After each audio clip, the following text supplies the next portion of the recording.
exciting to watch as Super Rugby is now, and our Six Nations is just as exciting as the Rugby Championship as well. The only one other change I would like to see to get us up to speed with the South completely is, I think, is that, and this will help player welfare even more, is when we do the global season, replicate what the South do. So start the season off with the Champions Cup and Challenge Cup, play the first 3 rounds of the Champions Cup and Challenge Cup in October, then break for the November internationals for a month, then you then come back in December, play the next 3 rounds of the Champions Cup, Challenge Cup, get the pool stage finished in December, and then Christmas, New Year week, after Christmas going into New Year week, you start the Champions Cup and Challenge Cup playoffs. Then you have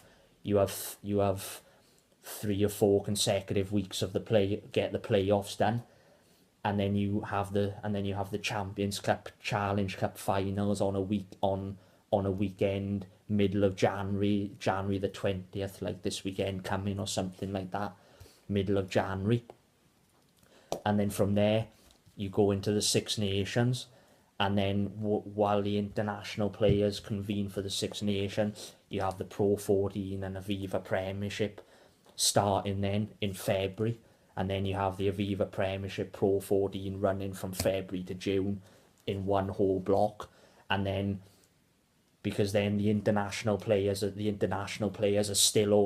only going to miss about 5 weeks of the domestic competition anyway. The international players will only miss about 5 or 6 weeks of the domestic league anyway,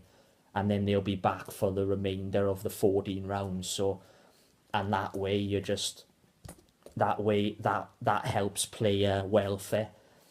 and that's the only little change we need to make to get us up to speed with the Southern Hemisphere then, and just in general. So that would be my recommendation and the change I would implement.